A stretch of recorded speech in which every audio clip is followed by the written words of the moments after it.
ادع إلى سبيل ربك بالحكمة والموعظة الحسنة وجادلهم بالتي هي أحسن إن ربك هو أعلم بمن ضل عن سبيله وهو أعلم بالمهتدين وإن عاقبتم فعاقبوا بمثل ما عوقبتم به وَلَئِن صَبَرْتُمْ لَهُوَ خَيْرٌ لِلصَّابِرِينَ وَاصْبِرْ وَمَا صَبْرُكَ إِلَّا بِاللَّهِ وَلَا تَحْزَنْ عَلَيْهِمْ وَلَا تَكُ فِي ضَيْقٍ مِّمَّا يَمْكُرُونَ إِنَّ اللَّهَ مَعَ الَّذِينَ اتَّقَوْا وَالَّذِينَ هُمْ محسنون. صدق اللہ مولانا العظیم. الصلاة والسلام علیک یا سیدی یا رسول اللہ وعلی آلک اصحابک یا سیدی یا حبیب اللہ. الصلاة والسلام علیک یا سیدی یا حبیب اللہ وعلی آلک اصحابک یا سیدی یا نور اللہ. ادع الی سبیل ربک بالحکمہ، اپنے رب کی راہ کی طرف بلاؤ پکی تدبیر، والموعظۃ الحسنہ اور اچھی نصیحت سے، وجادلہم باللتی ہی احسن اور ان سے اس طریقے پر بحث کرو جو سب سے بہتر ہے. ان ربک هو اعلم بمن ضل عن سبیلی، بے شک تمہارا رب خوب جانتا ہے جو اس کی راہ سے بھٹکا ہوا ہے. وہو اعلم بالمہتدین، اور وہ ہدایت پانے والوں کو خوب جاننے والا ہے. اس آیت کے اندر نبی اکرم صلی اللہ تعالیٰ علیہ وسلم کو تبلیغ دین کے 3 طریقے ارشاد فرمائے گئے، اور یہ تمام امت کے لیے بھی مشعل راہ ہے کہ کسی کو اگر نیکی کی بات کا حکم دینا ہو اور کسی کو اگر برائی سے منع کرنا ہو تو کیا طریقہ اختیار کرنا چاہیے، کس انداز سے اسے نیکی کی طرف بلانا چاہیے اور برائی سے منع کرنا چاہیے. تو فرمایا اپنے رب کی راہ کی طرف بلاؤ پکی تدبیر. پکی تدبیر سے وہ دلیل مراد ہے جو بالکل واضح ہو اور ہر قسم کے شبہات کو اور شک شبے کو جو ہے وہ زائل کر دے، اسے پکی تدبیر کہتے ہیں. پھر فرمایا والموعظۃ الحسنہ، اور اچھی نصیحت کے ساتھ. یہ ایک طریقہ ارشاد فرمایا کہ اگر کسی کو نیکی کی طرف لانا ہے اور برائی سے منع کرنا ہے تو اس کو نصیحت والے انداز کے اندر سمجھائیں، نہ کہ ڈانٹنے کے انداز میں، نہ کہ برا بھلا کہنے کے انداز میں جو ہمارے ہاں عام طور پر لوگوں کے سمجھانے کا انداز ہوتا ہے. وہ کبھی بھی وہ انداز جو ہے کارگر ثابت نہیں ہوتا. اس انداز کی وجہ سے بعض اوقات لوگ نیکی کی طرف آنے کی بجائے اور زیادہ جو ہے وہ نیکی سے دور ہو جاتے ہیں.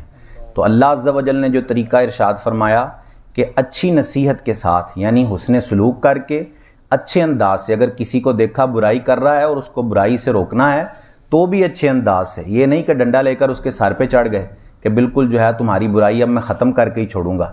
ایسے کرنے سے کبھی بھی جو ہے وہ کام نہیں چلے گا.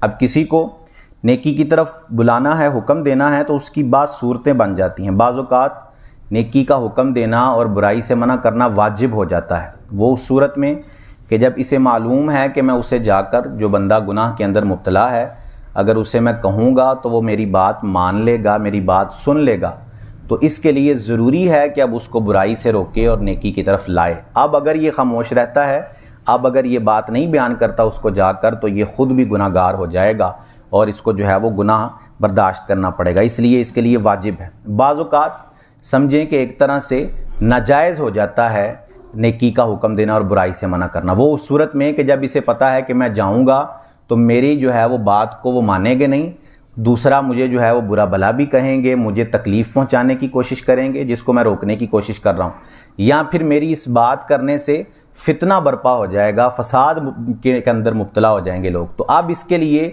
جو ہے وہ نیکی کا حکم دینا ضروری نہیں ہے اور نہ ہی برائی سے منع کرنا ضروری ہے. اس لیے ہر جگہ جو ہے وہ بندے کو بڑا سنبھل کے اور بڑے اچھے انداز کے ساتھ نیکی کا حکم دینا اور برائی سے منع کرنا چاہیے، تاکہ جس کو سمجھا رہے ہیں وہ جو ہے نیکی کی طرف آ بھی جائے. ایسا نہ ہو کہ ہمارے انداز کی وجہ سے، ہماری سختی کی وجہ سے کوئی بندہ دین اسلام سے، راہ حق سے دور ہو جائے. اگر وہ اس معاذ اللہ اگر دور ہو گیا دین حق سے، راہ حق سے دور چلا گیا ہمارے انداز کی وجہ سے، تو اس کا گناہ ہمارے سر ہی آئے گا۔ اس لیے جب بھی کسی کو سمجھائیں اچھے انداز سے، اور اگر پتہ ہے کہ وہ بات نہیں مانے گا تو سختی کرنے کی کوشش نہ کریں۔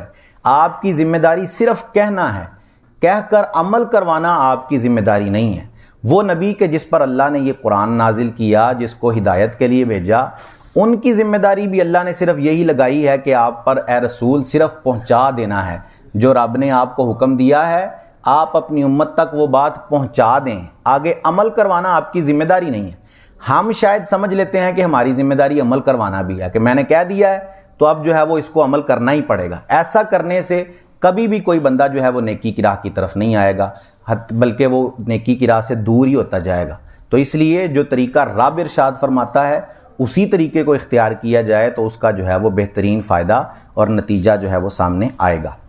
وَإِنْ عَاقَبْتُمْ فَعَاقِبُوا بِمِثْلِ مَا عُوقِبْتُمْ بِهِ، اور اگر تم سزا دو تو ایسی ہی سزا دو جیسی تمہیں تکلیف پہنچائی گئی تھی۔ وَلَئِنْ صَبَرْتُمْ، اور اگر تم صبر کرو لَهُوَ خَيْرٌ لِلصَّابِرِينَ، تو بے شک صبر کرنے والوں کے لیے صبر ہی اچھا ہے۔ وَاصْبِرْ، اور اے محبوب تم صبر کرو، وَمَا صَبْرُكَ إِلَّا بِاللَّهِ، اور تمہارا صبر اللہ ہی کی توفیق سے ہے۔ وَلَا تَحْزَنْ عَلَيْهِمْ، اور ان کا غم نہ کرو۔ وَلَا تَكُ فِي ضَيْقٍ مِّمَّا يَمْكُرُونَ، اور ان کے فریبوں سے دل تنگ نہ کرو۔ إِنَّ اللَّهَ مَعَ الَّذِينَ اتَّقَوْا، بے شک اللہ ان کے ساتھ ہے جو اس سے ڈرتے ہیں۔ وَالَّذِينَ هُمْ مُحْسِنُونَ، اور جو نیکیاں کرتے ہیں۔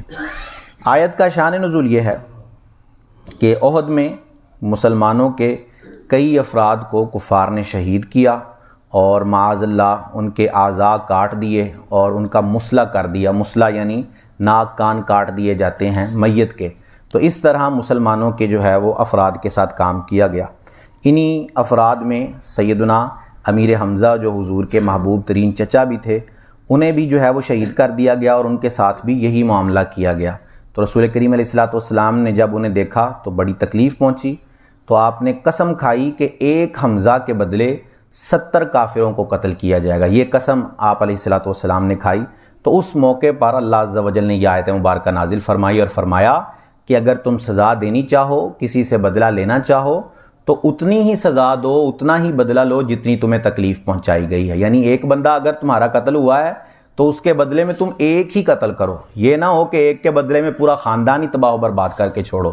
تو اس کو جو ہے وہ نبی اکرم صلی اللہ تعالیٰ علیہ وسلم نے جب یہ آیت مبارکہ سنی تو آپ علیہ الصلوۃ نے اپنی وہ قسم جو تھی اس سے رجوع فرما لیا اور اس قسم کا جو ہے وہ کفارہ ادا کر دیا۔ اب ہمیں اس بات سے اندازہ ہو جانا چاہیے کہ جب اللہ اپنے نبی کو یہ حکم ارشاد فرما رہا ہے، وہ نبی کہ جس کو ہر چیز کا مالک و مختار کیا ہے، تمام اختیارات دیے ہیں، اسے یہ حکم ارشاد فرما رہا ہے کہ آپ نے بھی اگر کسی سے بدلہ لینا ہے، سزا دینی ہے کسی کو، تو اتنی ہی سزا دینی ہے جتنا اس نے آپ کو تکلیف پہنچائی ہے، اس سے بڑھ کر سزا نہیں دینی۔ کیونکہ اگر آپ اس تکلیف سے، اس سزا سے بڑھ کر دوسرے کو سزا دیں گے تو آپ بھی گویا ظلم کرنے والوں کے اندر شامل ہو جائیں گے، گویا آپ نے بھی اس بندے پر ظلم کر دیا ہے۔ تو ایک تو بدلہ لینا ہے تو اتنا ہی لیں جتنا اس نے تکلیف پہنچائی۔ لیکن آیت کے آخر میں اللہ نے فرمایا وَلَئِن صَبَرْتُمْ لَهُوَ خَيْرٌ لِلصَّابِرِينَ، اگر بدلہ چھوڑ دو، صبر کرتے رہو تو صبر جو ہے وہ سب سے بہترین چیز ہے۔ بدلہ لینا جو ہے وہ کام نہیں ہوتا، بلکہ معاف کر دینا، اللہ کی رضا کے لیے درگزر کر دینا، یہ مومن کی نشانی ہوتی ہے۔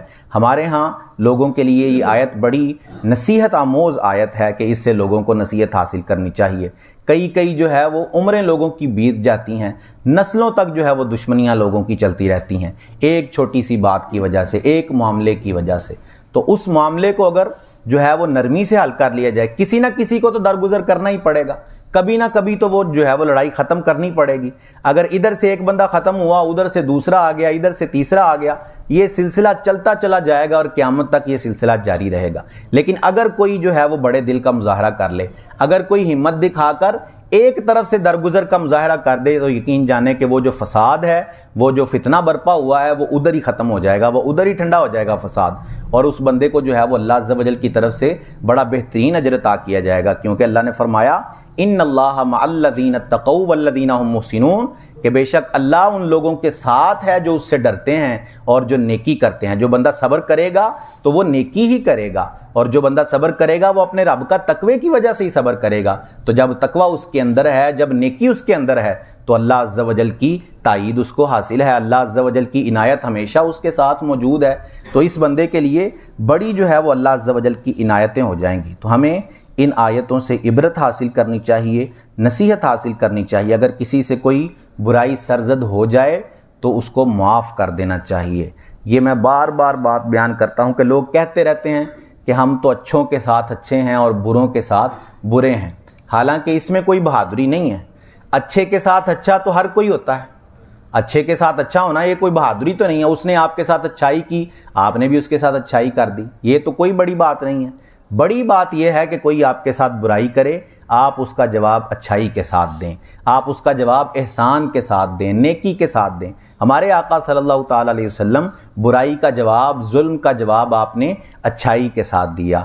جب جو ہے وہ لوگوں نے، طائف والوں نے آپ کو پریشان کیا، اتنی تکلیف پہنچائی کہ آپ کے جوتے جو ہے وہ خون سے بھر گئے، لیکن جبرائیل نے آ کر کہا کہ یا رسول اللہ صلی اللہ علیہ وسلم اگر آپ حکم ارشاد فرمائیں تو انہیں ابھی نیست و نابود کر دیا جائے، ان وادی والوں کو جنہوں نے آپ کو تکلیف پہنچائی ہے۔ لیکن رسول کریم علیہ السلام نے ان کے خلاف دعا نہیں کی، بلکہ آپ علیہ السلام نے فرمایا کہ اگر یہ لوگ نہ بھی مسلمان ہوں لیکن مجھے یقین ہے کہ ان کی آنے والی نسلیں جو ہیں وہ ضرور اسلام قبول کر لیں گی، وہ ضرور مسلمان ہو جائیں گی۔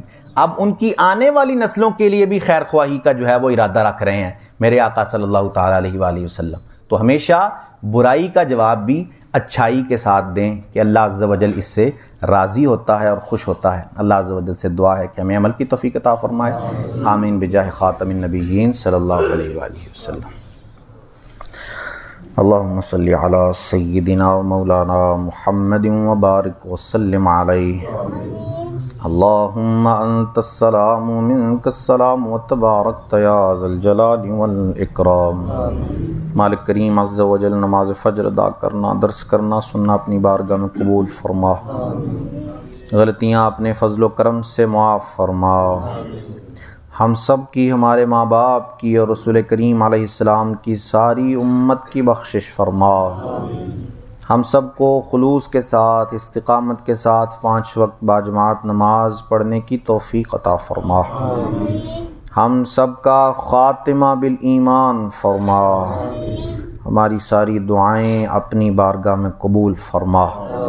وصلی اللہ تعالی علی رسولہ خیر خلقہ محمد وعلی آلہ واصحابہ اجمعین برحمتک یا ارحم الراحمین۔